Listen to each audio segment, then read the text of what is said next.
지금 국민의힘의 방해들이 오늘도 계속되고 있습니다. 초조하니까 그렇게 하는 거겠지요. 한덕수 대행에 대해서 출마하라고 이야기한 박수영 의원은요, 어제 54명이라고 숫자를 구체적으로 이렇게 명시해서 발표했어요. 어제까지 54명이다. 당직자들은 이걸 못하고 한덕수 지지자 18명도 이걸 못하니까 그걸 다 빼고 나면 소속 의원들 상당수가 한덕수 출마를 촉구하고 지지하고 있다.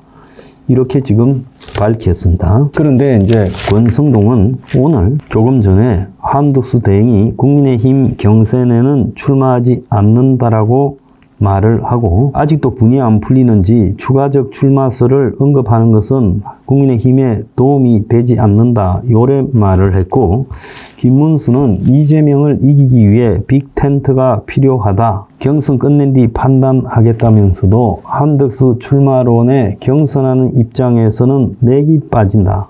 그리고 이철우는 당이 무너지는 것 같아. 이렇게 언급을 하고 있어요. 제일 이제 웃기는 게 한동훈의 입에서 나온 주가 조작 이야기입니다. 자, 테마주 주가 조작이라는 말을 한덕수 대행에게 썼어요.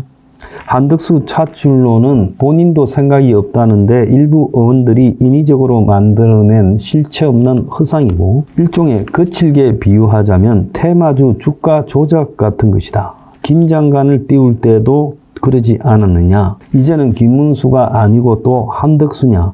이렇게 말을 하면서 테마주 주가 조작같이 몰려다니면서 띄우고 있다. 이렇게 말해요.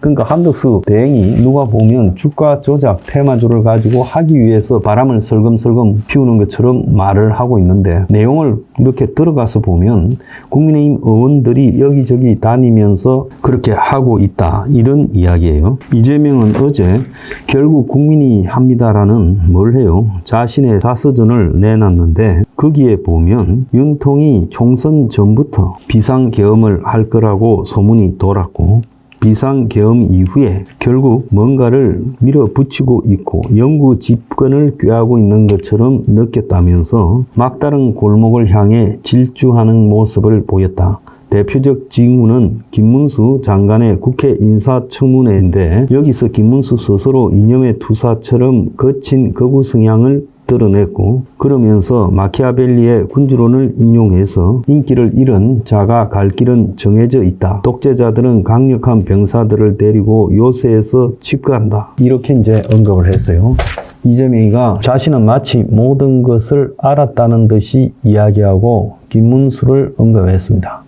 하필 김문수를 언급한 것은 지금 김문수가 1위를 달리고 있는 부분에 대한 견제고 이재명이 미처 한덕수 대행이 출마할 거라는 데 대해서는 생각을 못했을 것이고 한 보름 전에 탈고됐을 이 책에는 한덕수 대행에 대해서 담지를 못한 것 같아요. 그래서 당시 1위 달리던 김문수에 대해서만 공격하는 글들이 있습니다. 근데 저는 여기서요, 이제 대통령의 정의를 좀 한국이 좀 새로 해야 된다. 대통령이 오만 독선적인 부분이 제도적으로 방지되도록 해야 된다. 이재명이 지금 되기도 전에 유력 후보라는 걸로도 저렇게 오만 독선적인데 앞으로 되면 어떻겠습니까? 아마 역대 가장 강력한 자신은 윤석열 독재를 비판하지만 저는 윤보다 훨씬 더할 거라고 보고 있습니다. 그래서 이런 대통령 제도 이거는 손 좀 봐야 되죠. 대통령의 권한을 좀 줄여야 된다. 이래 보고 있고요. 또 국민의 정치 과잉이 문제라고 저는 보고 있습니다. 국민들이요. 생활보다 정치에 더 관심을 가지고 인생에서 가장 기쁘고 가장 싫은 게요. 가족의 문제가 아니라 정치의 문제예요. 그래서 너나 할 것 없이 한국 사람들이 정치 과잉이라는 마약을 지금 복용하고 있는 걸로 보인다는 겁니다. 그래서 국민이 이러면 안 되지요. 국민은요, 중요한 게 가족이고 자신의 일상의 생활입니다. 정치는요, 선거 있을 때나 관심을 가지면 되는 문제인데 24시간, 1년 365일 내내 국민이 정치에 관심을 가지고 죽기 아니면 살기로 소모적 대립을 계속하는 것이 이게 옳으냐는 것입니다. 그래서 소모적인 사생결단식 대립은 이것은 매우 잘못됩니다. 계엄 이후에 탄핵까지 넉 달 동안에 한번 보세요. 거리에서 얼마나 수백만 명이 모여서 소모적 대립을 하면서 엄청난 시간을 낭비했습니다. 그 시간에요, 인생을 즐기고 또 자신의 삶을 위해서 써야 되는데, 또 자신의 생계를 위해서 써야 되는데 어마어마한 낭비가 있었습니다.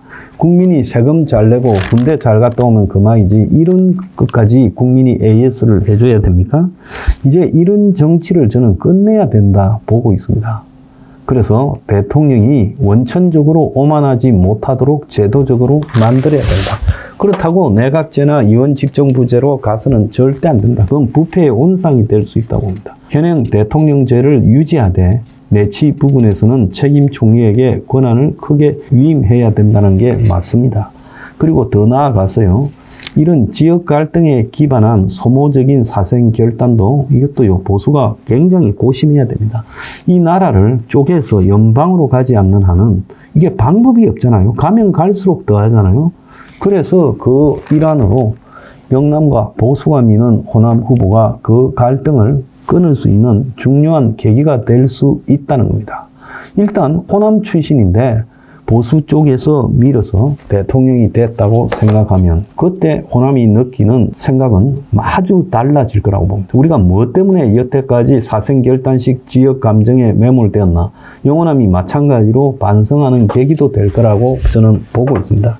그래서 지금까지처럼 지금 한번 보세요. 같은 편이라고 볼 수 있는 한덕수 대행과 쌍권과 그리고 국민의힘 출마 후보들 사이에도 저렇게요, 공격을 한덕수 대행에게 하고 있어요. 한덕수 대행이 단 한마디라도 자기 출마에 대해서 입을 안 뗐음에도 불구하고 입만 열면 한덕수 공격을 하고 있어요. 이게 옳은 거라고 보십니까? 솔직히 자기들 능력이 안 돼서 대봤자 이재명이한테 100% 진다, 이런 상황이 됐다면 반성하고요, 솔직히 말하면 한덕수라도 나와서 이겨줘야 된다. 이게 정상적인 정당이에요. 지금 국민의힘에 돌아가는 저 패권주의는 제가 봤을 때 매우 비정상이다. 자, 나라가 어떻게 되든 대선이 어떻게 되든 당내만 쥐고 앉으면 된다. 그것밖에 더 있겠습니까?